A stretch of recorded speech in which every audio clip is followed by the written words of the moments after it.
Hello, everybody. Good morning from England and from us at ResPublica, where we're beginning our webinar on Ukraine and what the West should and indeed could do. So we're in a rapidly evolving situation with the war in Ukraine. As we speak, or rather yesterday, the chairman of the Joint Chiefs of Staff in America said this war was now existential for the West, which represents quite a shift from where we were at the beginning of the conflict.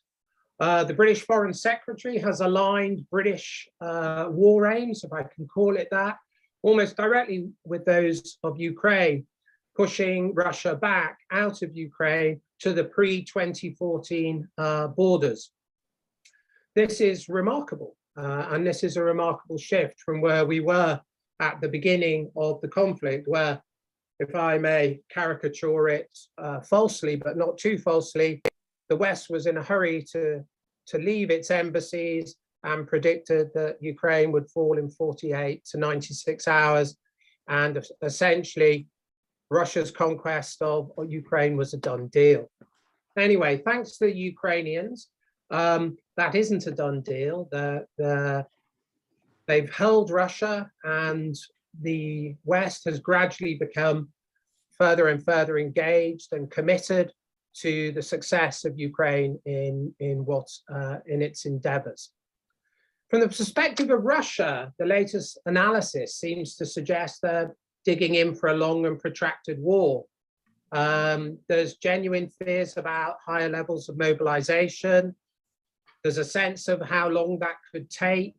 And there's all sorts of discussions about what that might mean for countries like Moldova, Serbia, and for the wider Russian attempts at destabilization. But to begin, let's take the questions on the ground and turn to our Ukrainian Minister of Defense, Oleksandr Polischuk, who's a Minister of Defense who retired as a major general from the General Staff of the Armed Forces of Ukraine, and we're very grateful to have him here. So over to you, Oleksandr, and if you can talk about, if you would, how we got here and where we are. Thank you. Thank you very much. It's good to see you, all of you, again, because we met with the generals quite recently before active phase starts with Mr. Ellwood. We saw each other during already when active phase starts. So, and I would like to thank all of you, and for the involvement of all of Western society in a war which now runs in Ukraine. It's now masks are out, and if since 2014 till 23rd of February, Russia hid their participants in a war. Now it's a direct aggression, and everybody knows who is Russians now.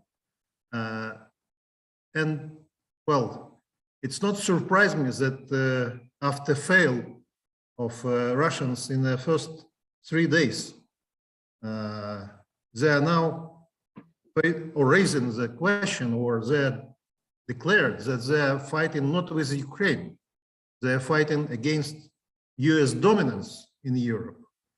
They are fighting against the West in Ukraine. So which probably very much clear identifies the goals of Kremlin, that they are going to destroy, or to at least to break all of solidarity in a Western country. But the effect is opposite. Now we see how Western country consolidated their effort in the support to Ukraine, and we are very much appreciate what we already get from our partners and allies. Is it enough for the moment? I should say no, because now when Russians understood that the front lines is too big for them, that the logistics system are not sufficient to sustain the operation, they concentrated all of their efforts on the east, and now we see that they are trying to achieve some result on the eastern, on the south of country. Putin is, based on my personal understanding, is a person who are symbolists. And as you know, 9 of May, it's some kind of symbol for him, victory in a Second World War, and he wants to achieve some success in the fighting of Nazi regime, as he called it in Ukraine. So they tried to build up on the south a corridor, try to get all of Kherson Oblast under their control, and as well to establish a border, on the administrative border, with the Donetsk and Lugansk Oblast. And we expected that the next effort, it will be full control on the Ukrainian coastline, on the Black Sea and Azov Sea, and with this to isolate us from the main transport corridors, which we are using for the supply of all of goods from Ukraine. I mean, maritime corridors. Well, because they've, well, probably a Western country a little bit not rightly assessed before this active phase of war that Ukraine will stand bravely against the Russian aggression.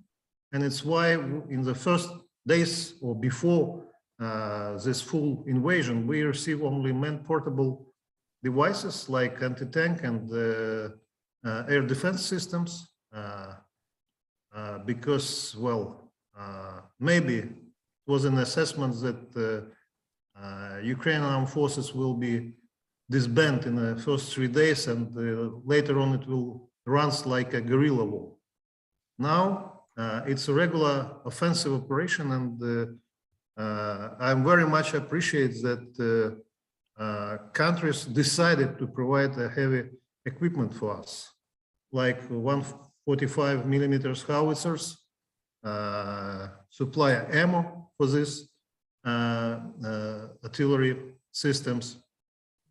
And we looking further, we need to deter our people. So we need more long range system like MLRS, namely M270 or HIMARS, just to make sure that we can not only stop them, but liberate or pull them down in a direction of Mariupol. And we not accepted a scenario that they will try after 9th of May to froze the conflict. Why I'm talking about this? Because we as well have information that Russians, they suffered with resources as well. I'm not talking about people. People, it's not what Putin calculated in this war.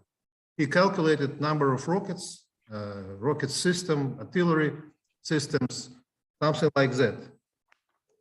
So based on our assessment for the moment, they already spent more than 150 caliber rockets using for the strike of Ukraine, and now they have around 350, from which about 150 it's so-called untouchable reserve.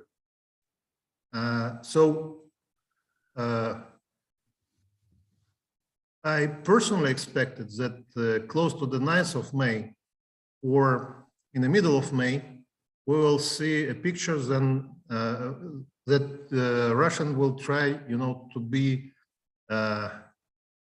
not more offensive. And I'm quite sure that Ukrainian armed forces who will start to use already received equipment will support to that.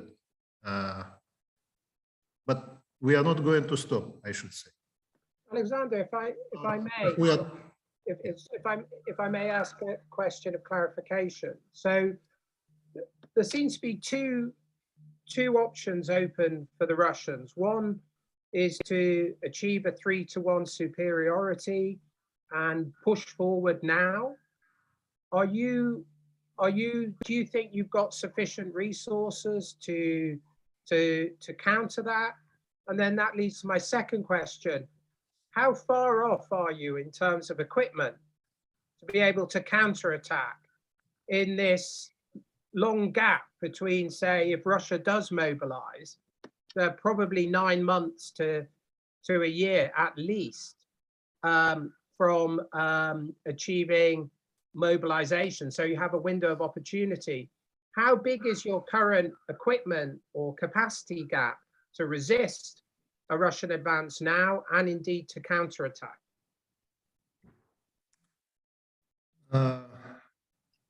As you know, we try to find around the world all of munition which we need for the current equipment, still Soviet equipment.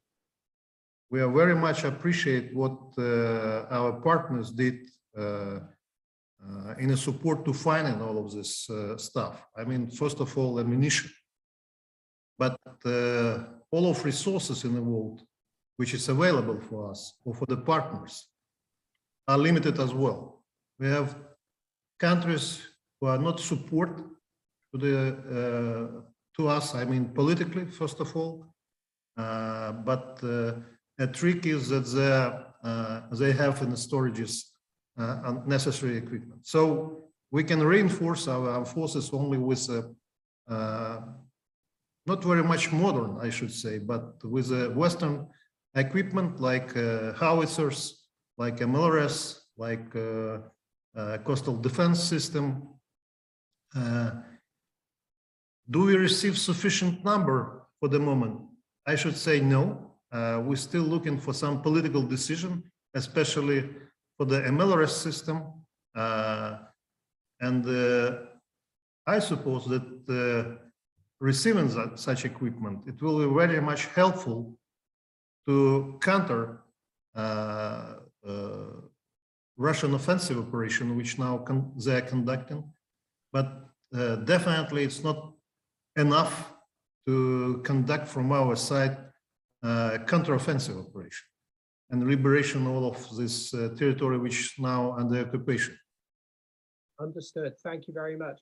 That's a very good picture of where we are. And I also appreciate you outlining that at first Western supply was for a sort of an Afghanistan in Europe type situation where they would resource partisans, and only now, because of the survival of the conventional and success of your conventional forces, are we allying around the support you need to not just resist the offensive, but to counterattack.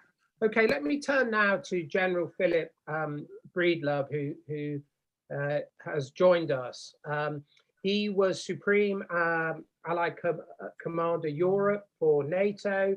He's completed 9 overseas tours and held numerous key commands and staff positions.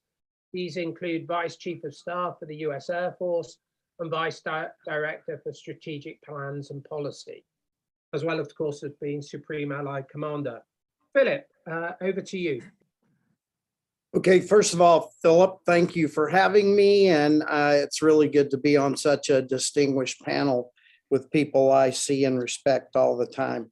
I'm going to get right to your 3 framing questions you posed to us. So where I'd like to start on how did we get here is I believe the West in general, approaching this conflict, took a very passive stance. I called it passive deterrence, rather than being active in the measures that we would take to change Mr. Putin's path, we approach this with a, if he does this, we will do this. If he does that, we will do this.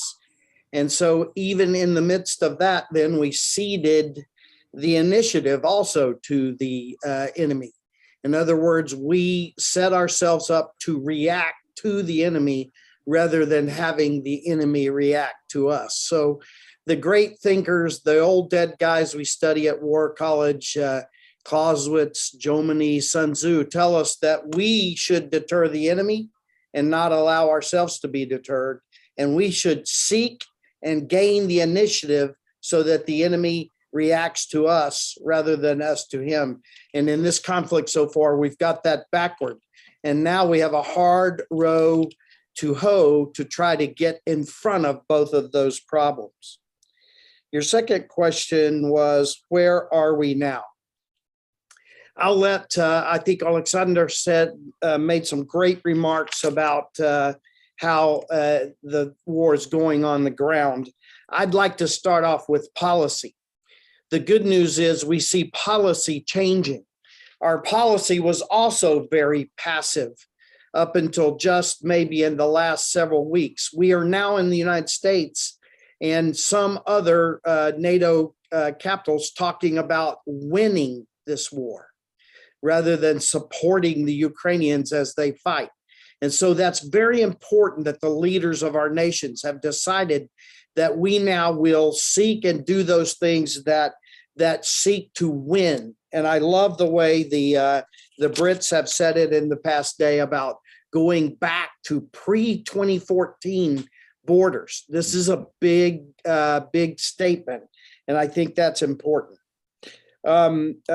Oleksandr and his troops are brave, and they are doing magnificently. But we need to acknowledge that now in the East, they're getting pounded. They're fighting and holding and fighting back, but they're getting pounded. And I believe that our supplies to them are late to need. We have made decisions recently about really important changes in the way we supply this army as it fights for us against a world power. And so our decisions are brave and good and appropriate, but they are late to need. And now we need to get a singular focus on how we move this aid quickly into this issue. So that leads me to, what do we do next? I've started a little phrase that I use now with all of the press, and that is that we need to get the right equipment to the right place at the right time. I believe that in the past 3 or 4 days, we have set policy to do the first step, to get the right equipment. But what we have not done is made policy decisions that will help us to get it to the right place at the right time. Those fighting in the Far East right now need ammunition. They need new cannon barrels. They need artillery. And as Oleksandr has said, they need MLRS and other very sophisticated ways to take the fight to the enemy. And I think that while we have made good decisions about the stuff, we have not yet made the good decisions we need to make about getting it to the right place at the right time. And I'll talk just a bit more about that. And then finally, I think that we need to prepare for some really ugly options. As Oleksandr said, if Russia takes the entire Ukrainian coastline, this is a major hit to the Ukrainian economy and their ability to get goods to market. And we in the West need to make a decision now that we are not going to allow Odessa to fall. This will take policy decisions to take specific actions to make sure that Odessa doesn't fall. Secondarily, I think we need to make policy decisions to help the Ukrainians by putting a forward supply site and possibly a forward training site inside Ukraine. NATO and the West should be moving this equipment much closer to the fight. west of the Dnieper, we have no Russian forces. Why would we not consider moving our goods and supplies at least that far forward? And then I will close with just saying that while we hope and believe that nuclear options are a horrid possibility, we should be ready. We should be ready. The West needs to be ready to respond if Mr. Putin takes that next hard step. What we don't want to do in the West is wait for something to happen and then begin a long process of trying to decide what we do. We need to be deciding what we do now so that we are ready to respond at threat speed if we see something catastrophic. So I'm sure those are going to provoke some exciting responses. I'll yield at this point. Thank you very much, Philip. That was fascinating. I particularly enjoyed your remark about let's commit to Odessa not falling, and then let's see what that requires. I think we can explore exactly what that will mean later in the discussion. Now it's my great pleasure to go to Tobias Ellwood, MP, who is currently chairman of the House of Commons Defence Select Committee. He was previously parliamentary under Secretary of State to the Ministry of Defence from June 17 to June 2019. And he also, prior to that, served in the Foreign Office. Tobias, it's wonderful to have you with us, particularly because of your comments on what's needed, all of which I think has proved salient and true. Tobias, over to you. Thank you very much indeed. Great to see some fantastic friends here. What a distinguished panel. And I say this without sort of blowing our own trumpets here, but do not underestimate how these discussions are actually influencing wider events, because everybody is on such a steep learning curve to understand what on earth do we do about Russian aggression after enjoying 30 years of relative peace. Suddenly we're facing this turning point in European history, and it's fair to say a lot of people don't know what to do. We're a little timid, we're a little risk averse. We are learning fast. Great to see Britain step in, lean forward along with the Americans providing the equipment, but to what end? Where does this all go? Those with military backgrounds will know the adage that you try to understand your higher commander's intent. Not what your boss wants to do, but what does your boss's boss want to do on the battlefield to secure victory? We'll go right up the tree there to the very, very top. What does success look like? This has been a question I've been posing for the last couple of weeks, and as has been implied earlier by Philip, we perhaps have a hint of that from a British perspective. Success looks like pushing Russia completely out of mainland Ukraine. Now, that isn't yet a NATO objective. I hope when we come to Madrid, that will actually be qualified, because then it gives you the direction of your tactics, of your operations, the equipment you need, the training that you must invest into. It allows everybody to focus on which are the goals that we're trying to achieve. And at the moment, it's just almost like a bidding war of kit that's coming across Europe that's pouring into Ukraine. It needs to be better qualified as to what we actually need to do, to what end, and then to hold the ground. So if you have missiles coming in from Russia in depth, how do you actually take those missiles down with Patriot systems, Iron Dome, or whatever?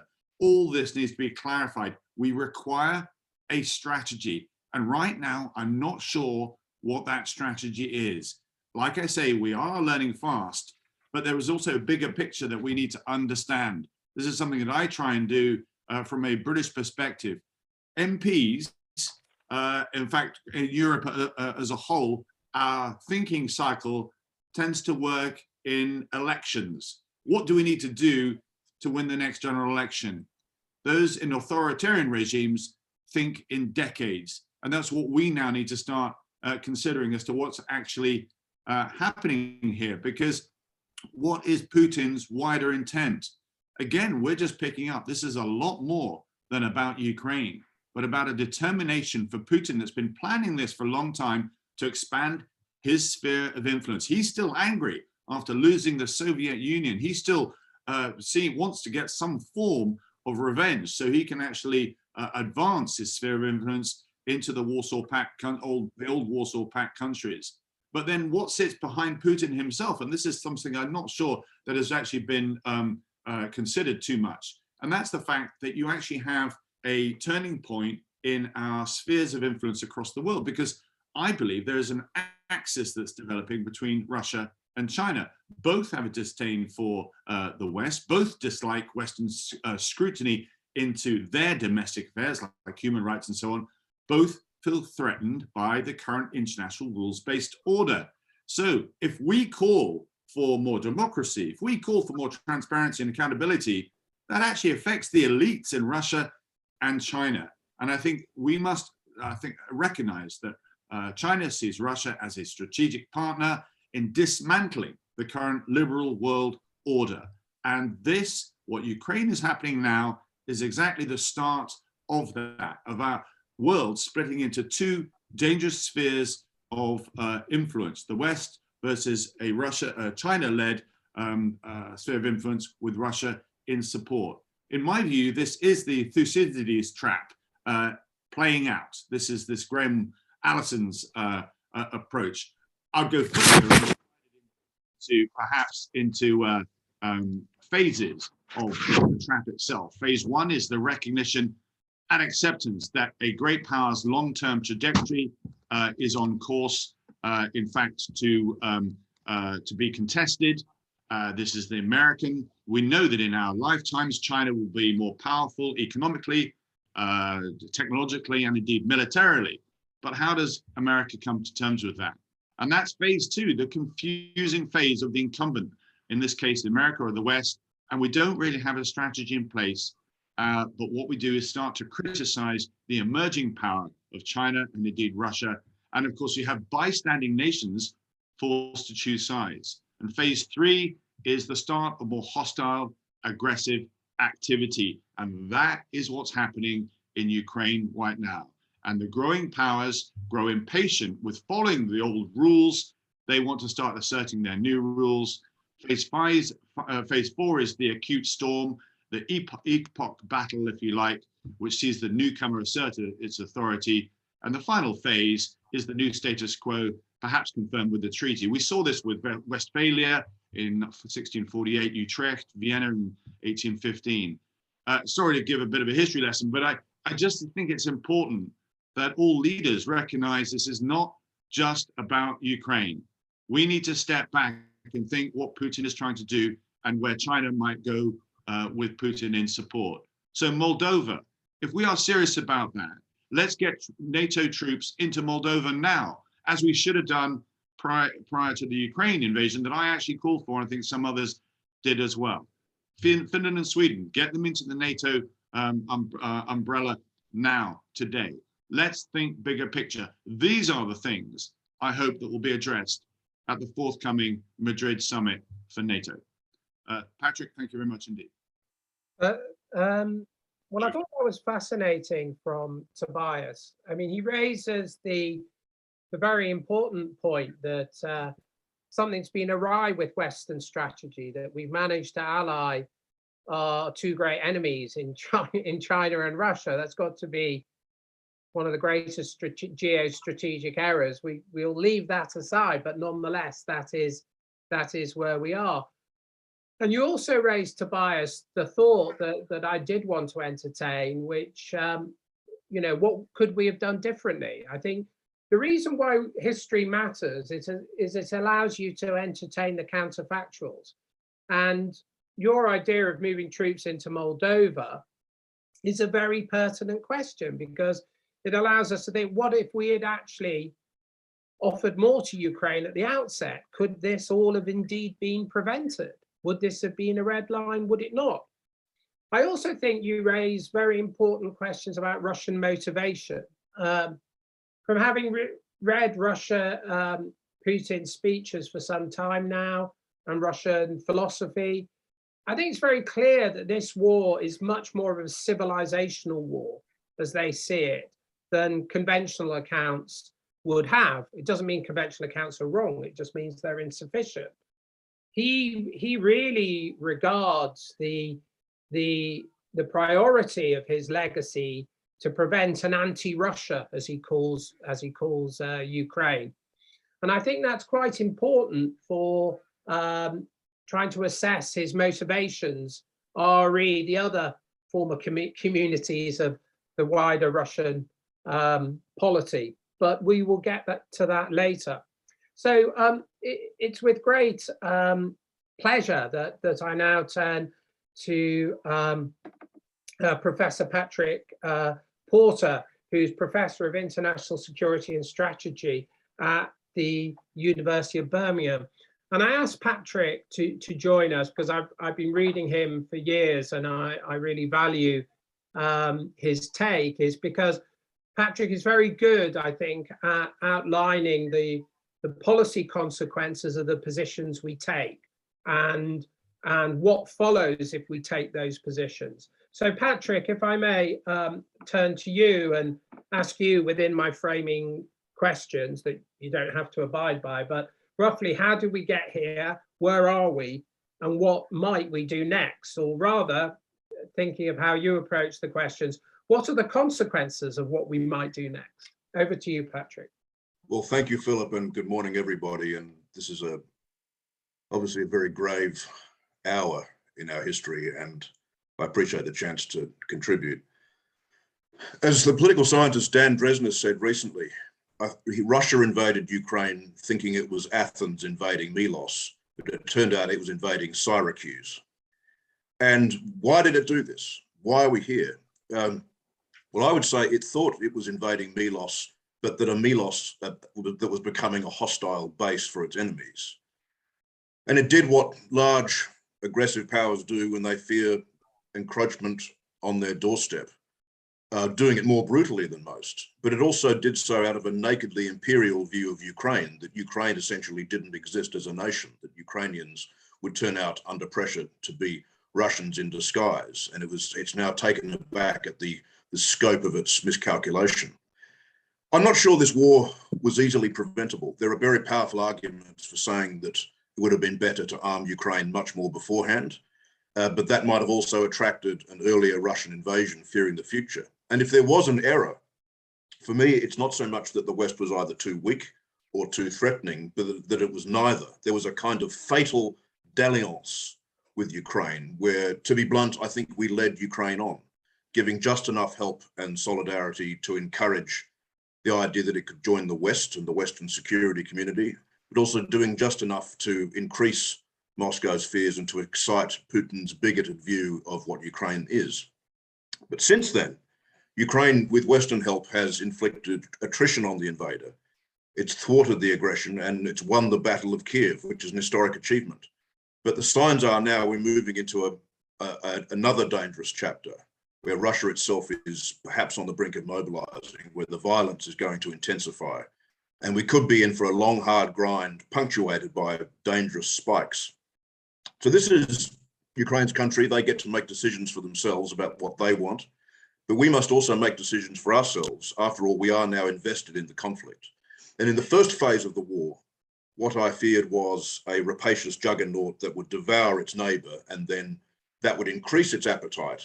And Russia would then lift its gaze to NATO, particularly the Baltic states. But now I have another fear, and that is that whilst it's wise to be weakening Russia here, the weaker Russia gets, the more desperate and dangerous it gets. So what should the West do? In brief, I would say we should do, with some alterations, what we're already doing, to coerce Russia on the battlefield and through economic punishment, with the view of getting Russia out and keeping it out, but without going to the brink. Now, this approach itself has risks. I think the risks are worth it. But I would just, in brief, suggest three things, some of which will please the former two speakers, some of which will please them less. The first one, I would say, we've got to look to our wider posture, that Europe has to take greater ownership of its own hard security, recognizing that the US will not be always there to take the lead, that it'll be increasingly drawn to focusing on an ever-growing, ever more aggressive China, and that Europe now more broadly has to step up now. And that, I think, includes moving a permanent NATO force into the Baltics. It means in the UK ending the fiction of eventual nuclear disarmament, to reaffirm Trident, the commitment to a serious nuclear deterrent, to make clear that any cross-border attack into NATO will be met with devastating retaliation. We have to get real about defending what we have, and make clear, in case there's any doubt, that anyone who attacks the alliance directly will have hell to pay. And I think that we need to unwind decades of this fiction of eventual nuclear drawdown. Secondly, we need to decide why we care about Ukraine. Everyone here on this panel cares about what's going on, but we don't all necessarily agree on why this matters. So is Ukraine and the war in Ukraine a bad humanitarian crisis? Or is it something where our security is at stake? In which case, and this is the important question, how much? Is our interest in this, our security interest in this, maximal, or is it more limited than that? I would say that we have a real, but still ultimately limited interest in doing what we're doing, in blunting the expansionist efforts of what Russia has shown itself to be, a predator on NATO's periphery, and to prevent what could have happened, which was the danger of a victorious, ever more ambitious revisionist power then turning its eyes to NATO's eastern flank. But I would also say that our interest is not so intense as to warrant dramatically raising the risks of major war. In other words, I don't see the whole international order rising or falling on this. What I do see as threatened is NATO's cohesion and NATO's survival. In other words, it's an old-fashioned classical balance of power argument. Thirdly, we need to decide what strategy best serves our interests. How do we link these things up? Some are arguing that it's in the West's interests to weaken Russia by bleeding it in a long occupation that suits us, even if it prolongs the war. Others are saying, no, we need to throw Russia out, but without compromise. And others are saying we need to coerce Russia into a settlement of some kind, but only after it suffers such pain that it is deterred from future adventurism. You might think of Finland in 1939, 1940, for example, where the Soviets achieved some of their aims, but at such a cost that deterrence was established. Ultimately, again, it's up to Ukraine to decide its terms for negotiating, but we can give advice and we are involved. I would say that a workable, though unsatisfying, settlement to reach would be some kind of armed neutrality. I think Crimea would be an imprudent extension of our war aims, given A, how well fortified it is, B, how much Russia sees it as mattering. But I would also say that we should not, and Ukraine would be well advised not to give up on the Donbass, that to allow Russia to bite that off would be to create a platform for further aggression and would be running the risk too much of Russia being able to say that it won at acceptable cost. And I think there also needs to be a discussion about reparations, though probably it would have to be called something else. Russia would not agree to call it reparations, but there does need to be some serious recompense for the devastation here. Now, my fellow panelists, or at least most of them, you believe that the current strategy, or at least the initial strategy, was too feeble, and that the West should launch a direct intervention of some kind with NATO forces to protect territory on the ground and or in the air. And by doing so, being willing to enter into a direct brinksmanship. I mean, what we're doing now already, by the way, is risky. It runs risks. I think they're worth it, but this would be to raise the risks. But the calculus here would be that the greater aggregate power of NATO would be enough, and its resolve would be enough to make Russia back off. I think this is well-intentioned, and I think it's conscientious. But I also think it would become an experiment where the risks involved exceed our interest. We don't know what would happen. In a sense, we're talking about the unknown. And the smart argument is not that we put troops on the ground and therefore we enter immediately into a nuclear confrontation or nuclear use. I think that's a dumb argument. What would happen more likely is that we would enter a dangerous escalation pathway where two sides, eyeball to eyeball, hope the other backs off, but also feel they dare not back down. So these are hard choices, however, and I could very well be wrong. And it's very hard ultimately to determine the right balance of restraint and robustness. And reasonable people can disagree, as I'm sure I'm about to find out. So thank you very much, and I look forward to the discussion. Oh, thank you so much, Patrick. I think you captured the issue there. I think nobody wants to end in nuclear confrontation. I think that's a given. But I think the question is how do you avoid that? And you know, do you avoid that by always giving in, or do you avoid that by actually saying, if you do X, we will do Y? This is what I want us to explore. I want us to also explore the idea of what would be an acceptable way out for Russia. Because what we're seeing at the moment is Russia doubling down. It had a moment in March where it could have de-escalated. Instead, the whole language domestically in Russia shifted to much more escalatory language about who we're fighting. We're fighting NATO, we're fighting, you know, Nazism, which is deranged, but nonetheless believed. So the question then is what could Russia honestly hope to win here? Because if the West is now allied with, you certainly can't have the Donbass. And if we're not prepared to put troops into Ukraine for all the good reasons you outlined, seems to me that we're now bound to give Ukraine what they need, which is what Oleksandr was asking for, including aircraft, including long-range artillery fire. And I think that might be a useful conclusion that emerges from this seminar, that actually, if you don't want direct engagement between NATO troops and Russian troops, then we are bound by reason of such strategy to deliver to Ukraine the maximal. But I leave that open for further discussion and discernment as we go on. What I'd like to do now is go to a colleague of ours from Poland who advises the Polish Prime Minister and Foreign Minister, and at the highest levels, as to what should be done. And Sławomir Dębski is a noted scholar of Polish-Russian relations and German-Russian relations. He's written an important book, highly acclaimed, Between Berlin and Moscow, German-Soviet relations between 1939 to 1941. He's also edited many documents around Polish foreign policy between the wars and including the wars.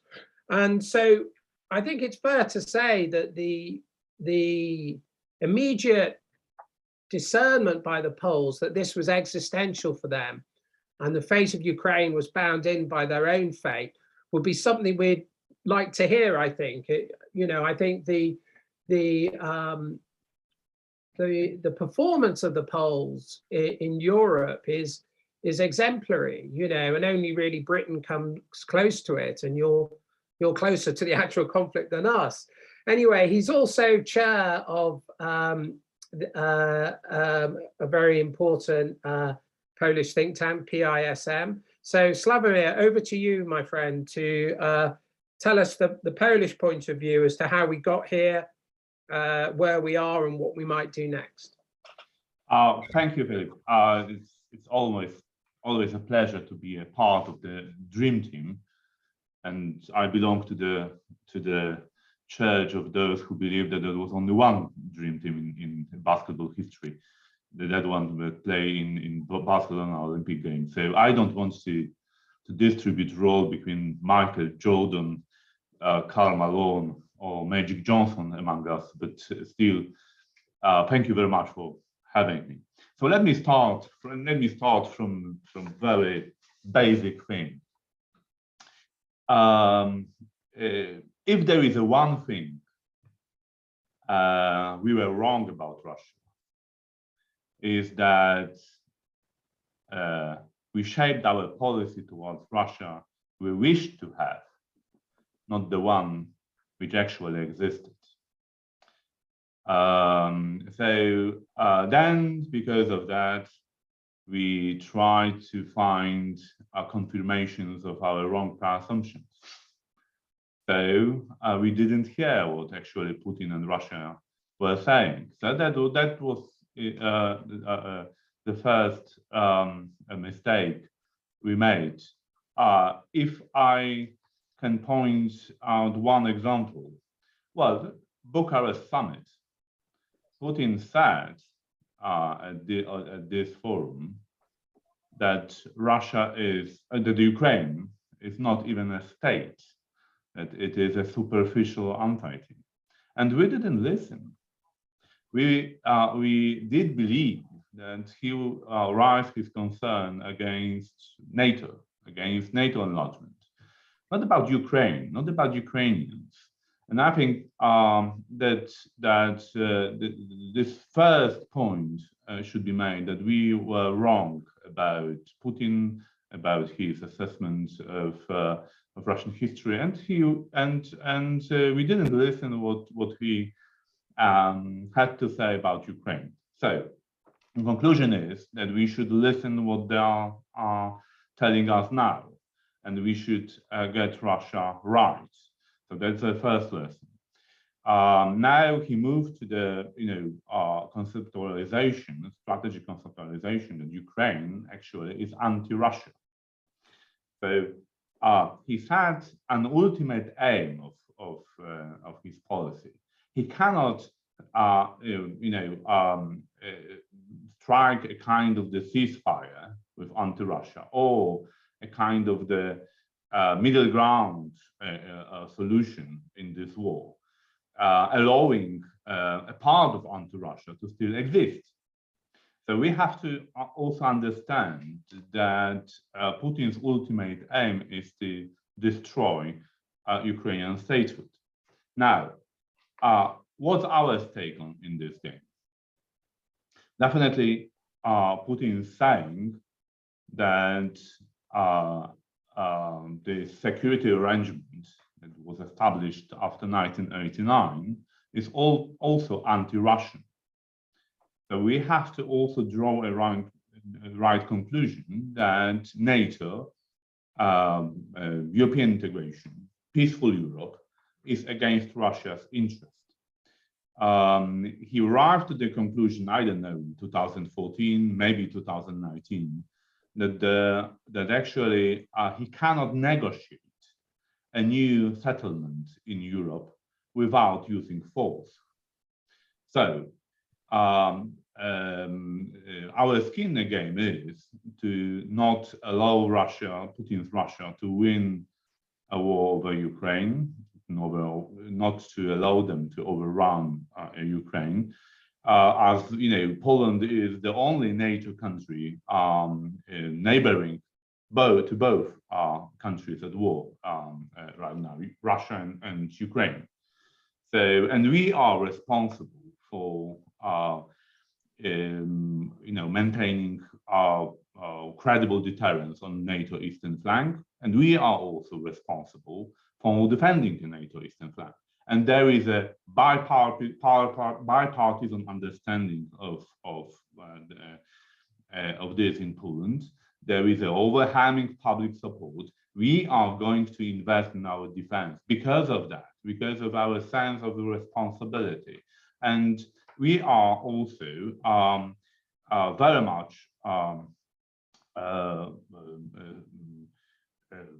there is a huge understanding that we should do all it takes to help Ukraine to win this war.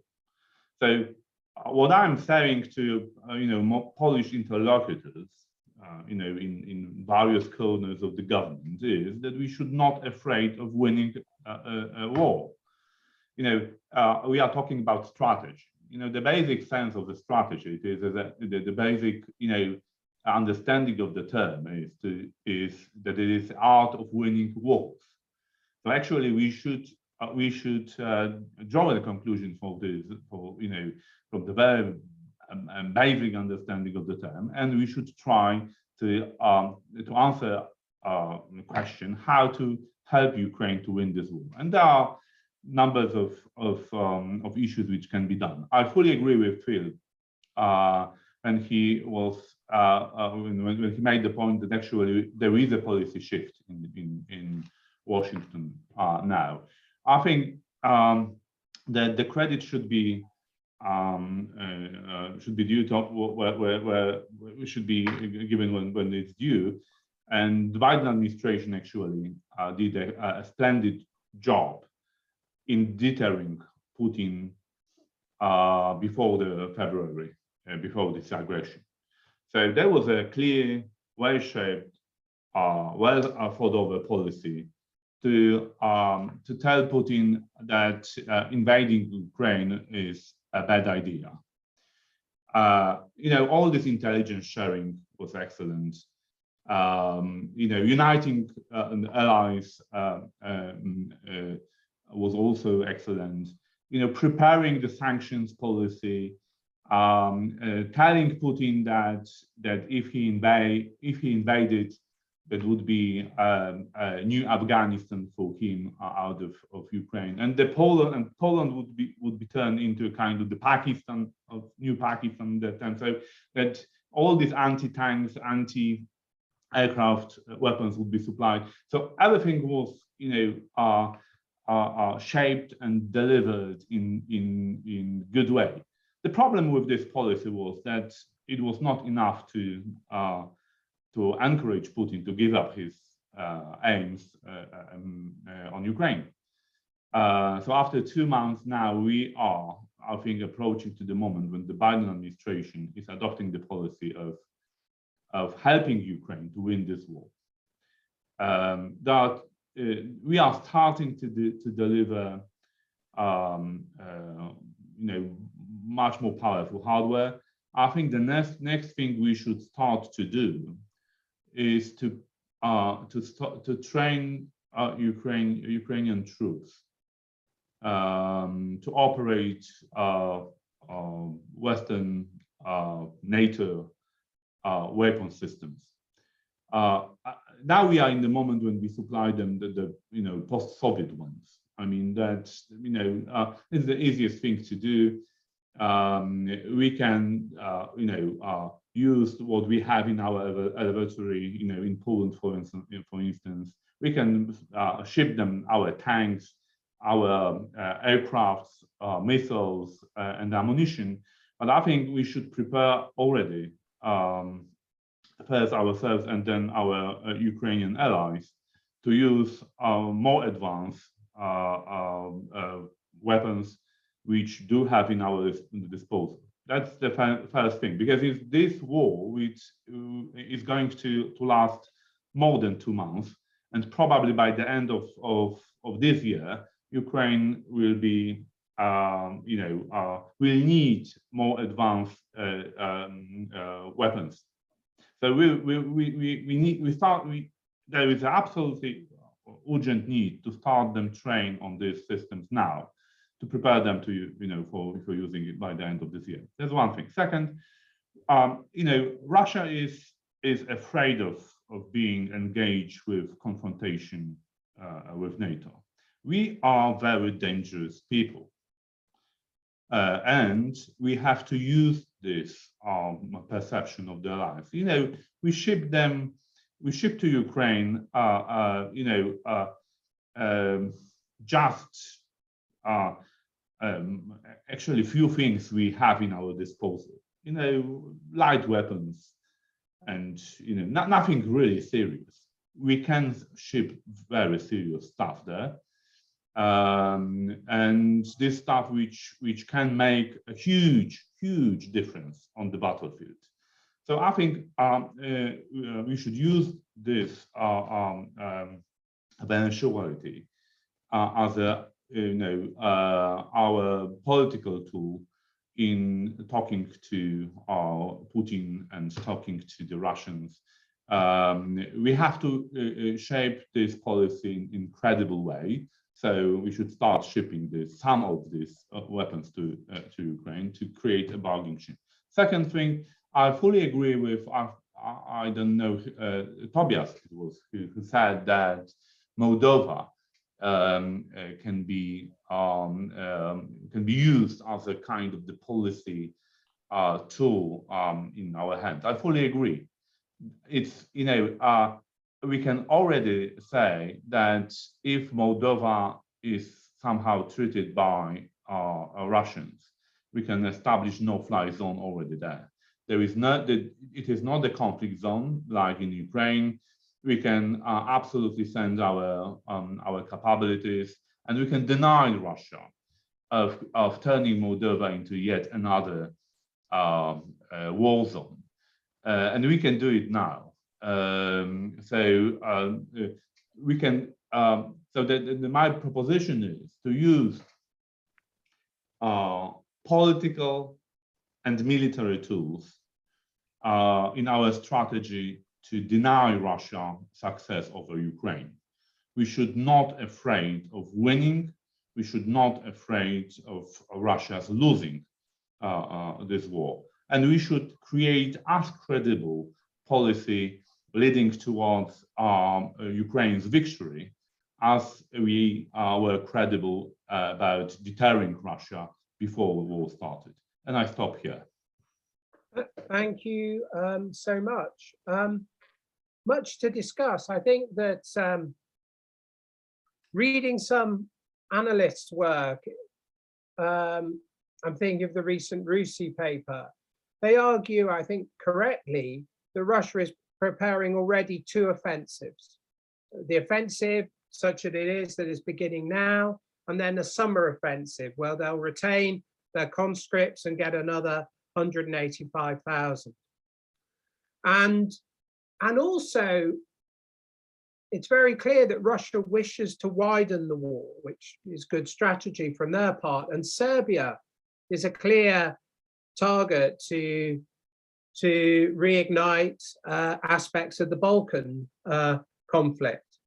So I think the point about Moldova and drawing a red line in Moldova, precisely because it's out of the conflict zone, is actually a very astute option that we ought to consider. But I go back to Oleksandr's point at the beginning, where I said, have we provided Ukraine with the resources for a successful counterattack? And the clear answer to that is no. And we don't yet have a credible picture of what the gap is between what they currently have and what they need to engage in a successful counterattack. And I think if we could capture that, that would be very, very useful. And again, as Sławomir, I think, outlines, it has to involve a shift to NATO equipment.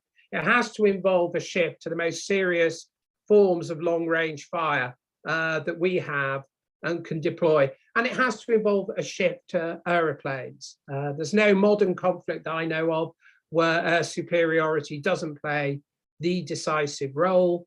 And if we're serious about Ukraine winning, and it seems that Britain, Poland, and the United States now are, that requires aircraft, and it requires new capacities in terms of aircraft. So that's something I think that remains very apposite if it's serious. And I think Patrick's point remains the most cogent one in arguing for this, that the alternative of providing NATO troops in theatre is much worse and much more risky. This is actually the lesser risk option that has a strong history in Cold War confrontation of providing equipment that actually can give us the chance of a victory without escalating in the format we've discussed. Anyway, to that end, and to help shape our discussions further, it's a great pleasure to turn to our last speaker, General Ben Hodges, who holds the Pershing Chair in Strategic Studies. So we come to you for the final strategic insight, Ben, at the Center for European Policy Analysis. And he was also Commander-in-Chief of American forces in Europe. So we'd really appreciate your take, Ben, as to, in the light of the questions and issues that have been raised. Thanks, Philip. Actually, I was the commander of U.S. Army Europe. The guy in the top right corner of the screen was the commander of all U.S. forces. Oh, my mistake. Sorry. And my proudest title was to be in charge of the security detail for Tobias Ellwood whenever he would visit RC South in Kandahar. So look, I don't want to repeat all the good things that have already been said, so I'm going to make three main points. First of all, we have absolutely deterred ourselves, our great alliance, the greatest alliance in history of the world, but we have deterred ourselves because we've exaggerated the fear of a nuclear conflict. I think it is very, very unlikely that Russia would employ a nuclear weapon. Of course, they have thousands of them. Of course, they might. Putin has no humanitarian streak in him, but there's no battlefield advantage for them. All of us every day see the video of what Mariupol already looks like. Nuclear weapons cannot make it any worse. Mariupol looks like what was left after Hiroshima. So there's no battlefield advantage to using a nuclear weapon. I think the people that sit at the far end of that long table around Putin are thinking there will be life after him.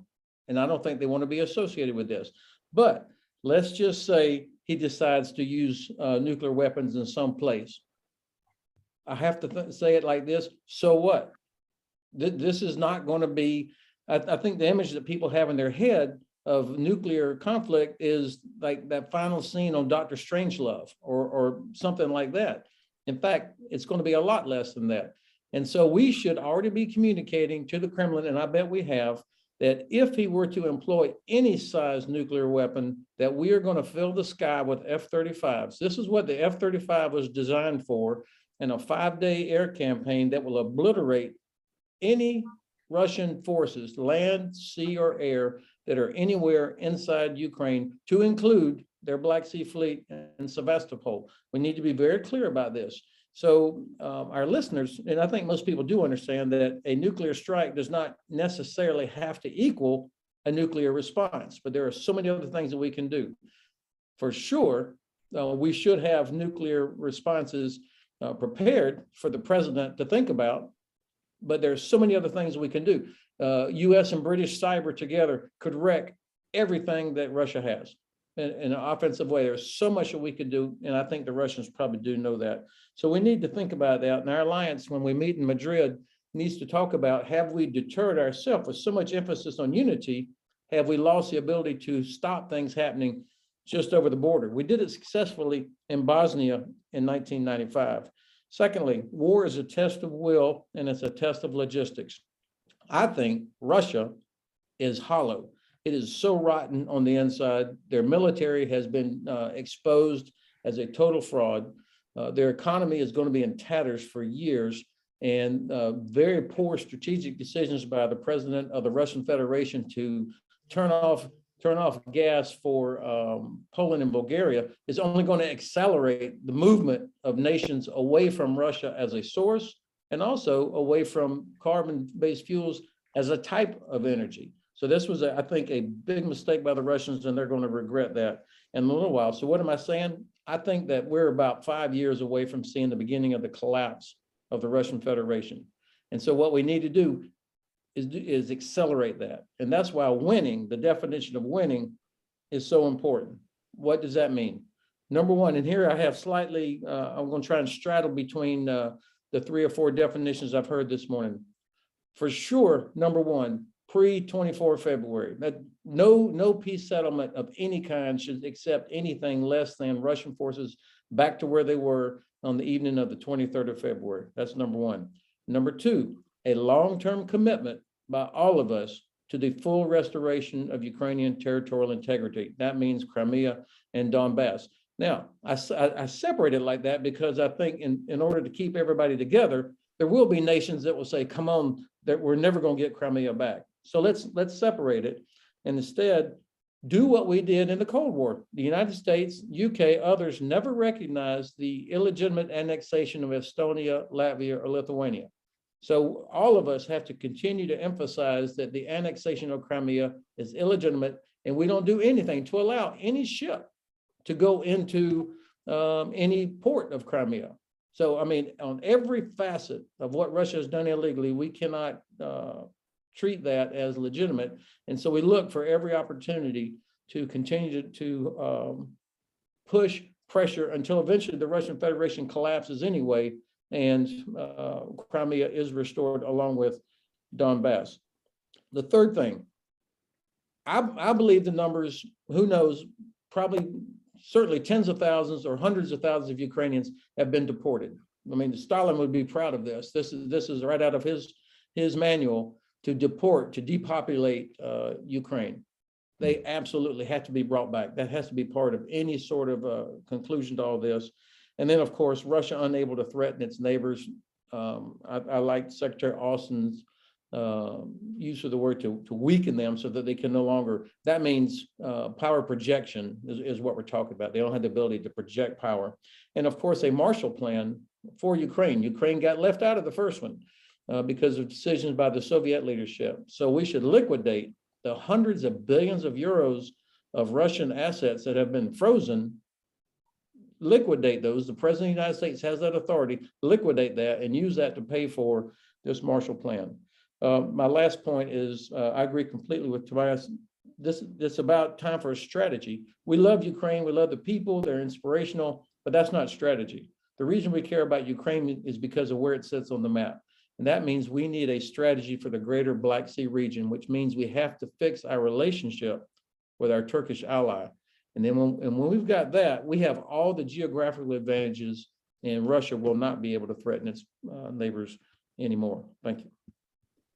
Well, this is fascinating. I think we've got a couple of minutes. I'd like to ask those who are on the call, please do post questions, and then we'll select 2 or 3 questions from those viewing to put to the panel. What I'd like you to ask you all is a bit of a volte-face. Put yourself in Russia's position. Now, I've read conflicting accounts, and some good people think Russia can still win this. Basically, or at the very least win southern Ukraine, which would count for winning this. Essentially because of the gap and the delay between what Ukraine wants and what Ukraine needs, and our capacity to deliver it. Now, that might be a false assumption, but it's probably not false that many in Russia, in the Russian hierarchy, believe it. Can I ask you to think, what would be a defeat that would cause Russia to come to the bargaining table? What would it be? The fall of Kherson, for instance? What would it be if we were going to go for the middle rather than the extremes? Because at the moment we're in a situation where it seems both sides think they can win, and that's not a condition for negotiation, and that's generally a condition for one side winning, right? And if we're to avoid that, if we're to avoid a 5-10 year war and all the human cost, and it's very clear that President Zelensky wants to negotiate and wants to save Ukraine from at least that fate, what are the conditions you think that might bring Russia to the bargaining table? I'm just going to ask 2 or 3 of you because I want to open it out. So if I may swiftly go for General Phillip, what do you think might bring Russia to the bargaining table? I don't think Russia is going to go to the bargaining table until they bump into steel. The bottom line here is if we allow them to continue to trundle on, they're going to trundle on. And so the steel has to get to Ukraine on time to make that happen, or the steel has to come from outside of Ukraine. I'm going to turn to Oleksandr after I've asked a couple of others for his point of view, and then I'll turn to the public. Patrick, do you think because if I think of Western strategy at the beginning of this, it was all about an attempt to bring people to the bargaining table. what do you think has shifted, and what do you think would be required in order to now bring Russia to the bargaining table, if at all? Well, I think I agree with the logic that General Phillips just laid out, that the sense of dramatically increased coercive pain, coupled with the internal crisis within Russia. Russia now is a state in crisis, which is a very volatile state, a very dangerous state. And we've now reached the point of regime insecurity. That can Putin's regime hold out here? Trying to be realistic, my fear is that we're not going to reach that for some time, even if we dramatically ramp up now. Because what we have this dynamic now where both sides will feel that in order to be able to do the talking from a position of strength, they have to inflict a decisive blow first. So fighting and talking is a really difficult symbiosis. Oh, this is very interesting, because it takes us to the point where I'd hoped we might get to, that actually, if we want a peaceful end to this war, it actually requires Ukraine winning. Oleksandr, if I may turn to you before we turn to our guests on the seminar. What's your reaction to everything you've heard? And feel free to comment on any aspect of the assumptions or the conversation. You're deep in the battle, you know what you need. What's your reactions to our thoughts and discussion so far? Well, I would like to thank you, first of all, for the to have such discussion and such distinguished audience, because I'm feeling that if we try to find out some way and try to build up a strategy, as General Breedlove said, we need to understand what kind of common efforts should be done. Maybe we didn't touch one more very important source which need to be provided for Ukraine, not necessarily directly, but indirectly, because war need to be fed with the money. If we are talking about Ukrainian expenditures for this war, we're spending $440 million US per day. So with this, for me, it's quite interesting to listen all of discussion in the European Union when they're talking about spending and support for Ukraine by finance. Before this active phase of war, it was allocated 7 billion euros. For the moment, they already spent 4 billion. And well, but if you will divide it on a 440 million per day, you will see what's the benefit of this. So with this, I would like to raise another question and to ask our American colleague, first of all. It's a great thing, you know, to have a Marshall plan for the end of this war. But before that, we need to have some Lend-Lease plan. I knew about the discussion in the Congress and Senate about the next fiscal year and about Lend-Lease bill, which now discussing in the committees. Let's take into account figures which I already provided to you. And well, I think that 156 million for FMF for this year, it's not enough just to make sure that all of this stuff will come. Okay. Drop down, it's great, but we need to have some fixed figures like US provided to the Israel, for example. Yeah, sorry that I took your time, but I'm looking forward that finally, after such discussion, we will have a common plan how to win in this war. We have no doubt that with the Ukrainian spirit and the motivation of our people, we can do it, definitely. We just need the help.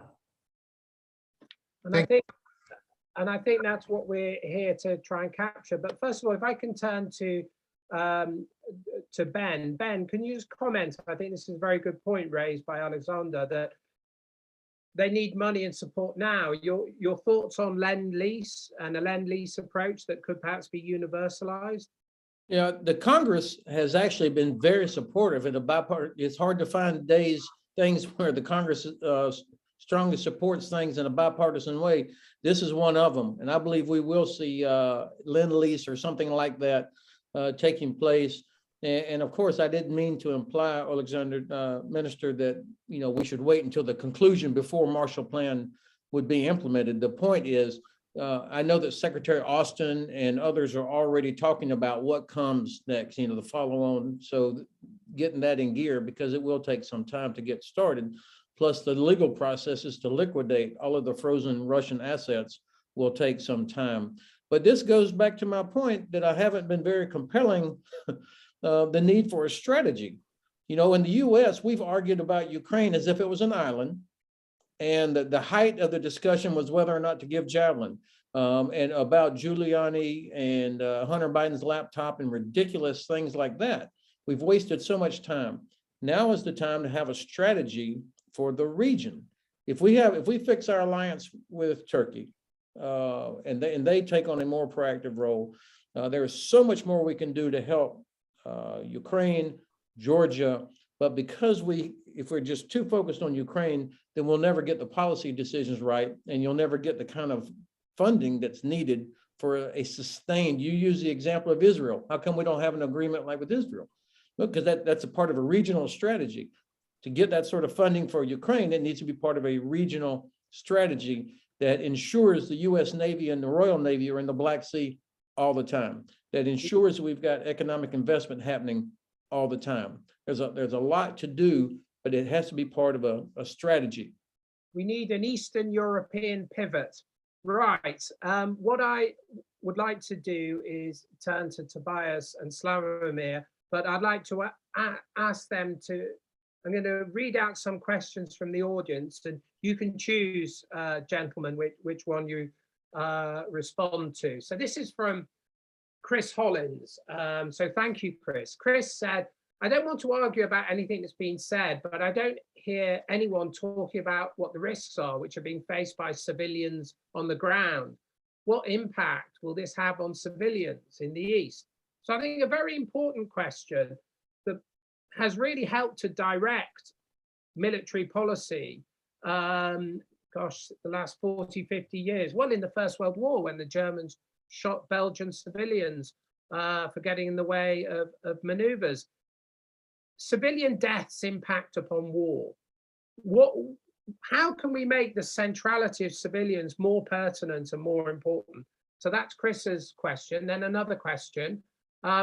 This is from Gareth Rice. Will Ukraine end up having to split between East and West as a result of the current war? Thank you, Gareth. And then an interesting question from Marsan Zarnecki.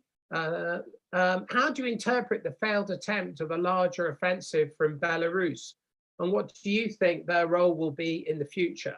So 3 interesting questions there. So I'd like to turn first to Tobias and then to Sławomir to answer those. And then I'll ask you all for your sum up points, if I may, which I'll do afterwards. But first to you, Tobias. Well, thank you. Fascinating discussion. I've learned so much, but it's such a critical point that the non-combatants in this war have been disregarded. Normally, the Geneva Convention says that civilians should be respected, but humanitarian corridors haven't lasted. People have been caught in the wrong place.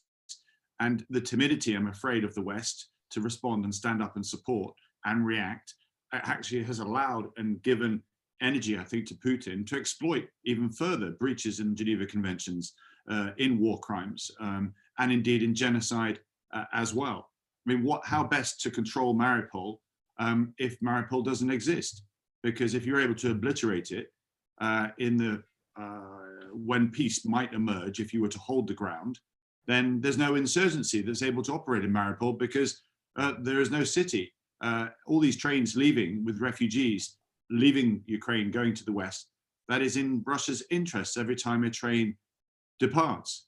And this is us watching what's going on. Odessa was mentioned, and it doesn't feature too much in the news. But were that to fall, were the Russians to give the same treatment as they did in Mariupol, then Ukraine would be landlocked and its economy would be crushed. And I think that's actually potentially something that Russia would pursue if they were able to consolidate the Donbass. They would be entirely circled from that area. All the more reason why we need to, I think the theme that's come out today is confirm what our strategy actually is. What does winning look like? And if it is, as the Foreign Secretary said today, the complete removal of Russian troops in the mainland, I would say. I think Crimea, quite rightly, is a more complex challenge, long-term challenge, which we shouldn't avoid.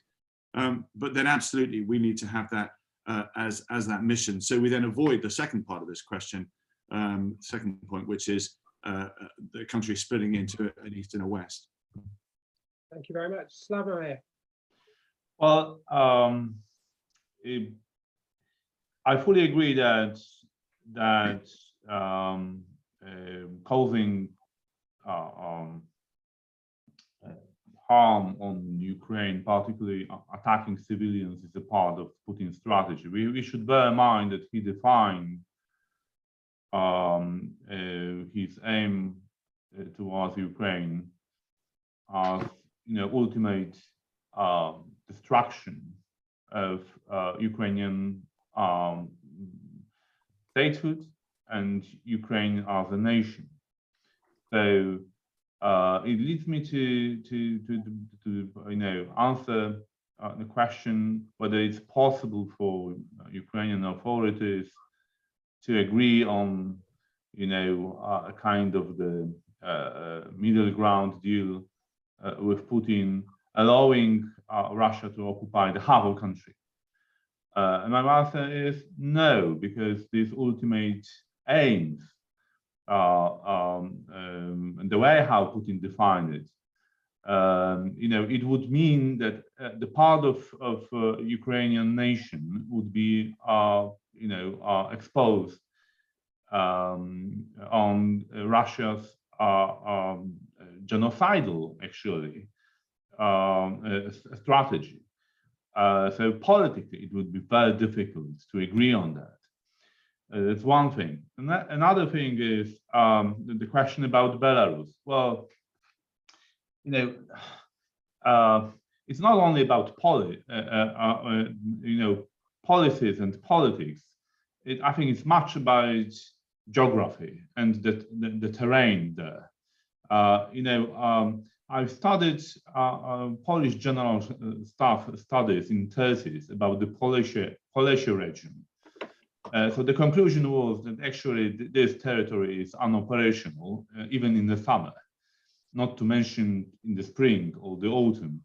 Even cavalry was recognized as too heavy to operate on this territory. So actually, geography is on Ukrainian side in this term. And there is also a point that Putin can lift restraints on Russian military and attack Lviv or the western part of the country. I think there's people who raise this kind of argument also don't know the conditions on the ground and are unable to recognize that Russia is running out of capabilities. It's not a question of some kind of the policy restraint put on Russian troops. It's a lack of capabilities. Had they had enough capabilities to attack Lviv, they would have done it already. So that's we have to be very clear that Russia is not overmanly. I mean, there are limits of their power. We can support Ukraine even more than we are doing than we have done already. As I said, my main conclusion is we should not be afraid of winning, and Ukraine is able to win this war. Okay, thank you. What I'm going to ask each of you to do now is, in a minute or two, give your account of what we should do next to help Ukraine win this war. It can be at the geopolitical level. It can be very specific, like Tobias's suggestion to move troops, NATO troops into Moldova. So just a summative account, and then I'll turn for the last word to Oleksandr. So I'll go first of all to Patrick. Patrick, what do we need to do now if we want Ukraine to win this war? I would say two things. First of all, I'm persuaded that the heavy weaponry, the aircraft, etc., what Ukraine needs, absolutely get it as fast as possible. I think we've crossed the threshold where we were worried that heavy weaponry would be an escalation that would lead to. I think we've now shown that we can do that, and that that's a risk we can bear. It's not 100% safe, but I think we should do that to help the coercion increase. I would also say we need to think about, again, the underlying assumption on which we're acting. One of the very powerful arguments that some of the panelists have made today is that we shouldn't be consumed by fear, that fear has become paralyzing to the West. I would want to make a distinction here, and Tobias mentioned Thucydides. In Thucydides, there are two words for fear at least, one of which is phobos, which is an irrational fear, the fear that can paralyze you. But there's also a more rational kind of fear, dios. And I think there are some rational fears that we ought to keep. We ought not to become irrationally fearless. If Russia uses a nuclear weapon, the question is, so what?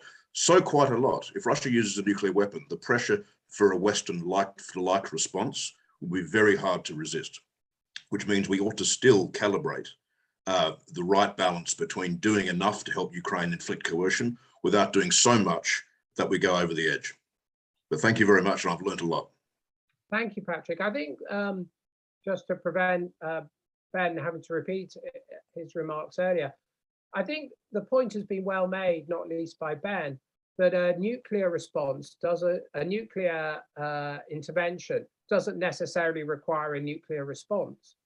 Far more powerful would be the idea that we eliminate all Russian presence within the borders of Ukraine under a very specific idea that we don't go anywhere near Russia, we're not attacking Russia, but a nuclear use, or indeed a chemical use by Russia, means a complete elimination of all Russian equipment and personnel in Ukraine.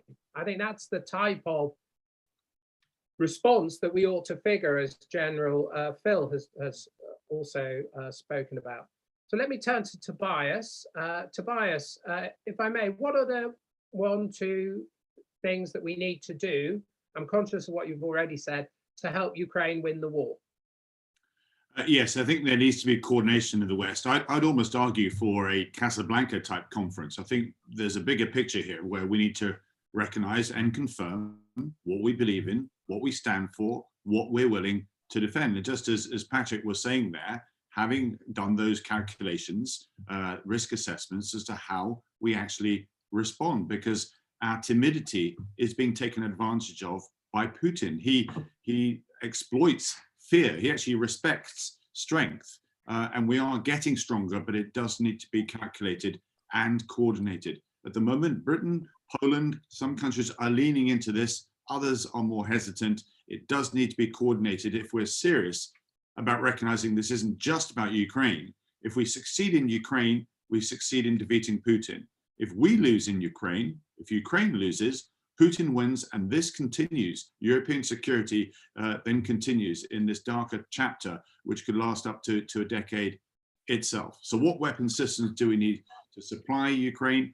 Looking ahead, where do we need to bolster our support? Bosnia is another area that could easily be taken advantage of by an aggressive Serbia, and Moldova we've spoken about too, but permanent presence in NATO. And then it begs the bigger question for us all about increasing our own defense budgets. Difficult times financially for all countries itself, but ultimately it's for us, as I touched on before, the think tankers, those who discuss here, actually make the wider population aware this isn't just about Ukraine. just, if we ever thought about the scale of grain that comes out of the country, perhaps we would have been more forthright in preventing an invasion in the first place. Oil and gas prices in the UK here, energy prices in the UK, food prices in the UK have all gone up because we didn't do anything about Ukraine. Now, Moldova is another country that equally is going to have problems or for us if we don't perhaps move our chess piece there. And this is what it's all about. It's about a chess piece where you don't want to take another character off the board. You don't want to bump into somebody, but all those spaces in the middle of the board you want to take now and get there before Russia gets there. That's what we need to do about. I think that's very wise. I think if we are to genuinely isolate Russia, which is our whole intent from the get-go, then we have to act in Bosnia, in Serbia, and indeed in Moldova. General Phillip. Okay, very quickly, echo Patrick, we need to overcome our fear. We are almost completely deterred right now, and we need to turn that around. Echo Ben, we need a Black Sea strategy. We've needed one for a long time. In fact, he and I were calling for one years ago. And then I'll close with what I opened with. We in the West need to take ownership of getting the right equipment to the right place at the right time. We've accomplished step one. We need to be personally, nation by nation, involved now with step 2 and step 3. Thank you. Thank you very much. Sławomir. First thing, I think the United States, United Kingdom, Poland, and other like-minded countries should not wait until the lowest common denominator is being shaped over the policy. I mean, we have to push. We have to lead, and by doing things, we can also help the others to step up and follow the leader. That's one thing. There are two fronts actually of our confrontation with Russia. Ukrainians are doing their own share, contributing blood and tears and fighting on the ground with the Russians. And we have to help them, of course, assisting whatever it takes, shipping them modern weapons. But there is also another front. So I heard what Ben said, that actually it can be a long war. So we need to undermine economic fundamentals of Russian potential. So the second front is of global economy. We have to hit them very hard, undermine the military potential on the economic front. That's our responsibility. That's the responsibility of the free world. And so sizing assets, one thing. Sanctioning them on oil and gas is another thing. It takes time. We are moving in this direction, but we have to be clear that it's a part of our joint effort of denying Russia success over Ukraine. And I think the last thing, we should also think in the terms, combining these all tools we have in our disposal. We should think in political terms. So if we want to bring Russia behind the negotiation table, we also have to create a stick, not political stick, not only some carrots, but also political stick. We have to say that there is a difference between a peace treaty which is humiliating to Russia and the peace treaty which can be more or less acceptable for Russian authorities. We can impose a humiliating peace on Russia. For instance, we can say that if Russia doesn't agree on reasonable terms to end this war with Ukraine, we may consider accepting Ukraine as a member of NATO. Yeah, exactly. Something like that. I mean, telling them that things may go much more worse than they are now. And I stop here. That I think that's all my recommendation I have, and I really appreciate the quality of discussion we had during this panel. I think that's exactly the sort of policy option that we have leverage in the settlement that will inevitably come, and I think we forget that. General Ben. So war is a test of will. And I believe the Russians actually are going to culminate. It doesn't look that way right now. They still have lots of troops. They still are murdering innocent Ukrainians, civilians. But once you get behind that, they do not have the ability, the capacity to continue this at the rate they're going. The sanctions are having an effect. They cannot make new precision munitions. They can't even make a new tank because of the components that come from outside. Their economy is going to be in tatters. They started demonstrating manpower problems at week 2 when they started asking for Syrians to come fight. And the general staff has made the decision not to mobilize reserves. That tells me there is no phase 3. They don't have the people. And the ones they do have absolutely do not want to fight. They do not want to be there. So now, if we are, in fact, as our President Roosevelt said, the arsenal of democracy, open up the goddamn doors and start emptying everything we have, pushing it to Ukraine so that we can help them win and finally bring down this regime that treats Russian people as bad as it treats the people of its neighbors. Thank you very much. And I think you're quite right to make a point that isn't made enough. Russia doesn't have the armed forces of a superpower. It's got a relatively small army for its size, and it struggles to expand it and will struggle. And so that this conflict is winnable with the right equipment. I just said that, Oleksandr, so you didn't need to repeat it. So over to you, Oleksandr, for the last word on what Ukraine needs to help win this war.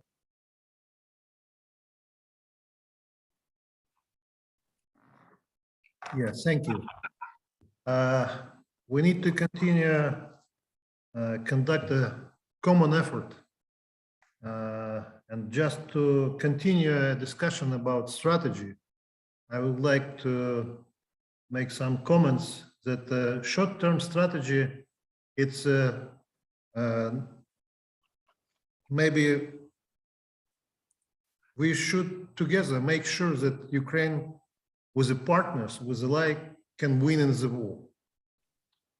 The mid-term strategy, as you rightly said, and I fully agree with Secretary of Defense Austin when he said that we need to make sure that we made together Russia weak. And for more long-term strategy, we need to make sure that democracy will win in the war against the totalitarian regime, and we need to protect ourselves. I mean, Western society, growing democracy like Ukraine, against even possibilities that we will allow to somebody like Putin to grow. We will try to discuss with such totalitarian persons, try to agree to something, try to negotiate with them, but they need to be eliminated from the very beginning when they start their political career, and to and try to get a superiority in the war. We need to protect a world against a war. Sorry for that. Thank you. No, indeed. So look, can I thank all participants? It's really been a fabulous level of discussion. We will reconvene and we will keep pursuing this. We will communicate with you after the event, and to all those watching online, both live and on record, thank you. And we aim to run further events as we get more into this and more into what Ukraine needs to win, which I think is rapidly becoming the only pathway to peace. Thank you all so very much. Have a good day. Thank you. Thank you very much. Yeah.